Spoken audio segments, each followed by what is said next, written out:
What's the functional requirement of an automobile? Somebody. That it runs. No. You have to tell me, here's the two things that have to happen. And when I'm on track and agree, right? Because a lot of times people will tell me, here's two things that have to happen. And I'll say, let's dig into that. Then we get to the real two things or one thing or whatever it is. And then I'm like, okay, now let's add some noise. Okay, so we've got a bunch of noise in the situation that was just presented to me. There's a lot of little things, distracting factors here and there. And it's like, well, how does this affect? How does this affect? Well, what is it you actually want to accomplish? I need the situation to be boiled down to what's called a functional requirement versus a non-functional requirement.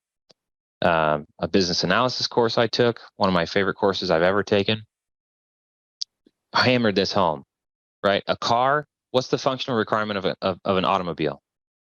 Somebody in the peanut gallery. That it runs. No.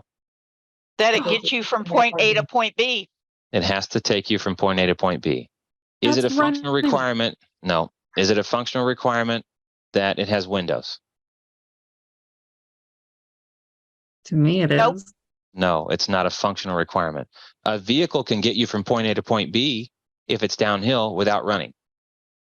Do you understand how running is not a functional requirement? And this is a perfect exercise. You have to ask yourself that question: what is the functional requirement of this deal? Now, there are multiple parties and they each have functional requirements, and that is our job, to interpret the differences between here and here and here. How do we meet these two or three parties' actual functional requirements? Some people may or may not get their non-functional requirements, right? The seller would like a 6% interest rate, not a functional requirement. They might get 3, they might get 4, they might get 0, or we might restructure the deal and give them 10% on a short-term interest while we do something else, right? The interest rate is never the functional requirement for a seller. I say that and somebody's going to prove me wrong, but by and large, that is going to be true. The interest rate is not a functional requirement for any seller. Okay, so what is the actual, right? So that's when I start asking people on seller calls, I'm like, well, what are you going to do with the money, right? The down payment is not the issue. A $50,000 down payment is not a functional requirement. That's a result of something else somewhere else. So it's like, what is that $50,000 going to do? Well, I need to pay off a credit card. I need to buy a new car, and the classic, pay for my daughter's wedding. Okay. So functional requirement is that you are able to do those things. That may be from $50,000 up front. It may be something else. If we're going to be getting creative, just let me know what it is you actually need to accomplish. And from there, we can build a solution. So all the noise that came in with your question about, I can't even remember all the noise because I was trying to find what's the actual functional requirement for the various parties. And it may be that you need to go back and have a conversation with them to boil it down to functional versus non-functional requirements. It's a whole course or a section of a course in and of itself, but when you start learning to cut through the BS, you'll be so much faster at questions. And that's why I hate when people tell me a whole story when they ask me a question. I know they're trying to add context, but I'm like, yeah, but what is if nothing else happened, what's the one thing that has to happen? And the functional requirements for any deal, for any person, is like one or two things. You're limited to two things, functional requirements. Don't give me any more than that. Boil it way, way, way down. So the car is to get somebody from an automobile or a vehicle is to get somebody from point A to point B.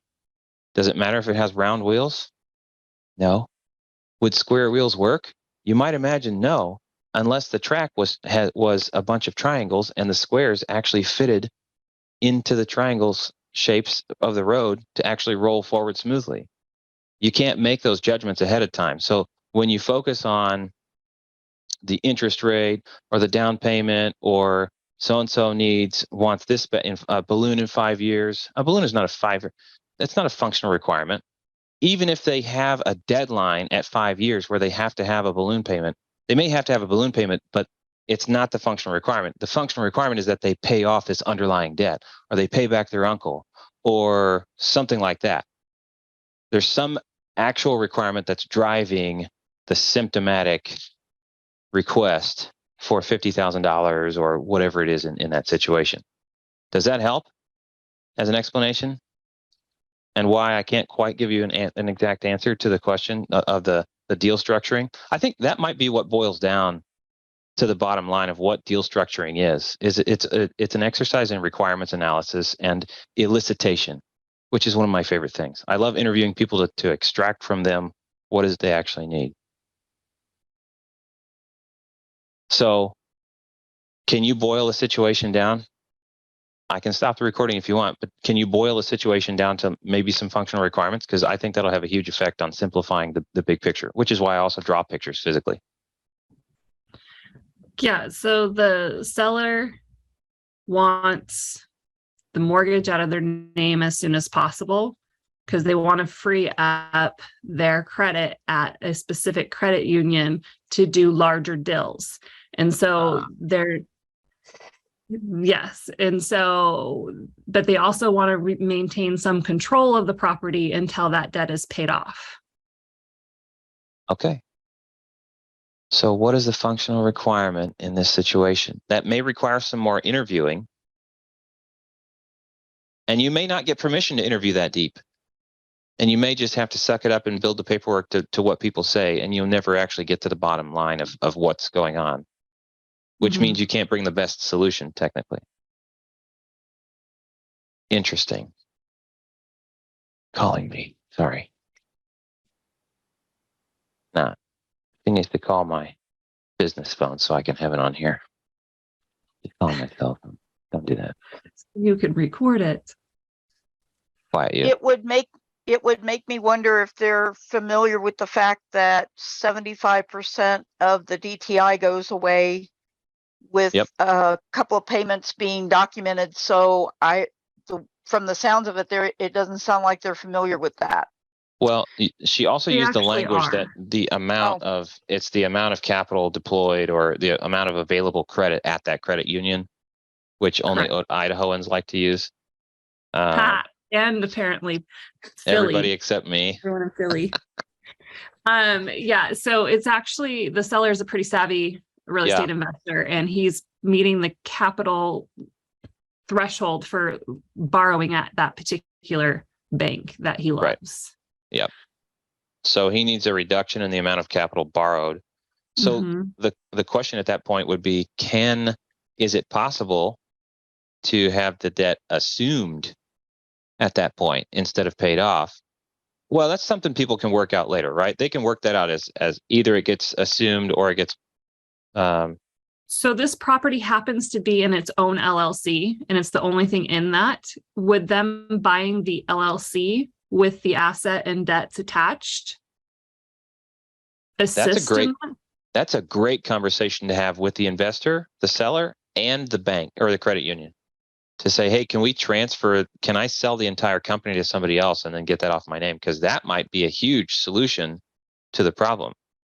Because the loan is in the LLC's name. But it's personally guaranteed by that person? That I can't answer. Okay. It may be that he becomes because he wants to retain control, probably because his personal guarantee is on that. I would bet that's why he also wants to retain some control over the deed for the duration. So what if he entered into an agreement where he was 1% owner of the LLC or something like that while he was on personal guarantee? As long as he had personal guarantee on the debt, he was a 1% owner. So is this kind of a Morby structure with the LLC, or is this? I don't know. I don't know about all the other stuff. Is this a contract that we can write to buy the LLC, or is this where the attorney is needed? It's going to be an attorney situation. Once I see one or two of them, I'll be able to modify them and use power of attorney to get it done. But this absolutely is an exercise in requirements analysis. And if you can get permission to talk to the person and ask those questions, like, would it be acceptable or appropriate, right? Just tell me if I'm right. Is your goal to free up your allocated debt, whatever that is, accumulated debt you need to free up some of that credit available at your credit union. So you need a reduction somehow. The solution currently on how to do that, but the key issue is that you get a reduction in the amount of dollars borrowed from this credit union so that you can use that credit on the next deal somewhere else. The current solution is a 5-year balloon or whatever that was going to be, and retaining some control over the asset. But is the actual core issue the core issue, or is there something else at play? And you Right. may And discover for- that's not actually the core issue. It may be that that's one step in a bigger picture for that person. Yeah, so I actually have been on a call with him and the buyers, and that is what was discovered, is that he is trying to free up his debt at this credit union and maintain the relationship with the Perfect. credit union.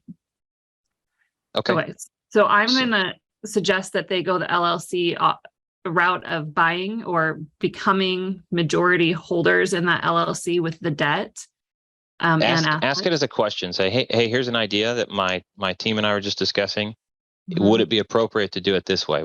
If we can still accomplish the same goal, one of the things that would make it possibly easier in the future is if the buyer can assume the debt and swap out the personal guarantee now or later.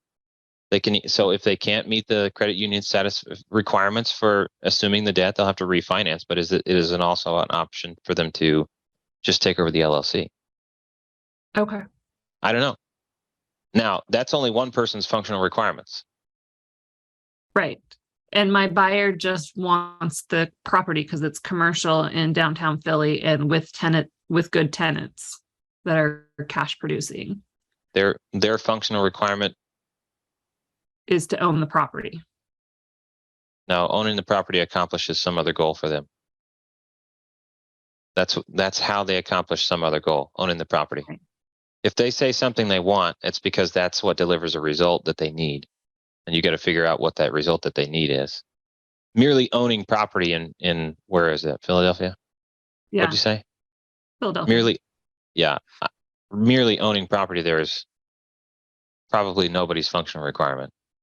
Unless you're a foreigner who's trying to stake a claim in that city, like literally a foreign person who has to stake a claim in that city for some reason. Even then, that's going to be to solve some weird requirement that they've got that's external to that. That's still the symptom, the non-functional requirement. Interesting. So, I mean, they're trying to increase their portfolio. They found a real estate investor who is offloading his smaller projects, which this is one of them, because he's doing larger. He wants to focus on larger projects so that they're aware that they're going to get more properties from this one person. So they're also building relationships. I don't know. Building, well, that could be a non-functional requirement, building a relationship, but these help you boil down, right? Right. Building a relationship with a seller who could likely sell more. If the functional requirement is growing a profitable portfolio, maybe that's it. Does it have to be in Philly? Does it have to be this building? Probably neither one of those things. But this is one of the ways they can get it. This is one of the ways they can get it. And they are trying to, I think, truly build a relationship with the seller who has other properties they want to offload in the next year. Right. So the functional requirement is growing a profitable commercial portfolio. Maybe commercial, maybe not. But if you can get them to say that, then it gives you a lot more lateral freedom to have a conversation and say, can we accomplish, if this is your actual goal, is it okay if we accomplish it this way or this way or this way?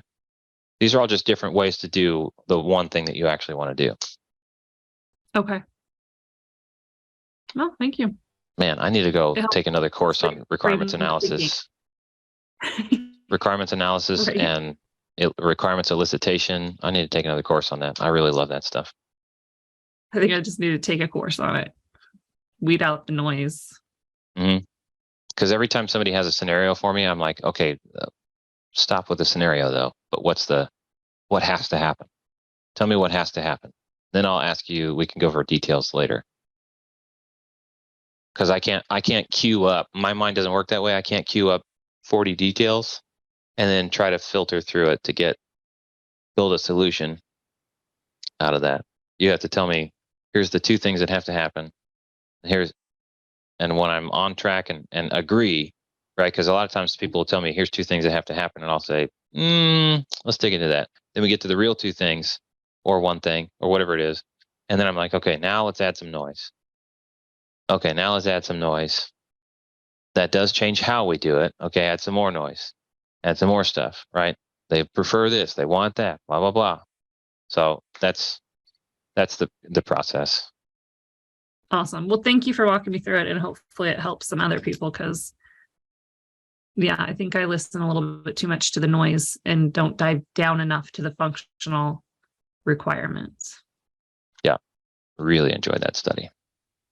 Yeah. All right.